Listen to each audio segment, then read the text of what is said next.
பிரியமானவர்களே, கடந்த பதிவில் ஒரு முழு உலகமாக அழிக்கப்பட்டதுன்னு பார்த்தோம். அந்த முழு உலகமாக அழிக்கப்பட்ட போதும் நோவா நீதிமானாக இருந்து கர்த்தருக்கு கீழ்ப்படிந்ததுனால காக்கப்பட்டான். இப்பொழுது நமக்கு ஒரு சில சந்தேகம் வரலாம். நான் நீதிமான் இல்லையே, நான் எத்தனை பாவம் பண்ணியிருக்கிறேன், எத்தனை தப்பு பண்ணியிருக்கிறேன் எனக்கு தெரியும் இல்லையா? அப்படி இருக்கிறப்போ தேவன் எப்படி எனக்கு உதவி செய்வார் அப்படிங்கிற ஒரு கேள்வி வரும். தேவன் எப்படி நம்ம மாயான உலகத்திலிருந்து பாதுகாப்பார் அப்படிங்கிற கேள்விகள்லாம் எழும்பும். கவலைப்படாதீங்க.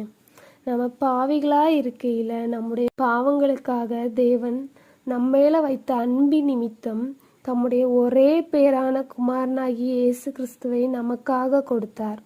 இயேசு கிறிஸ்து நம்முடைய பாவங்களுக்காக தம்மைத்தாமே சிலுவையில் ஒப்பு கொடுத்து பலியானார்.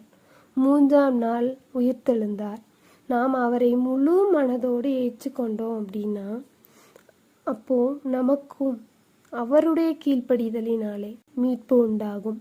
அவருடைய குற்றமில்லாத இரத்தத்தினால நம்ம பாவத்திலிருந்து மீட்பை பெற்றுக்கொள்ள முடியும். நாம் அவருடைய குற்றமில்லாத இரத்தத்தினால நீதிமானாக்கப்படுவோம். கர்த்தருடைய வார்த்தைகளுக்கு செவி கொடுத்து நித்திய மீட்பை பெற்றுக்கொள்ளுவோம். ஆமேன்.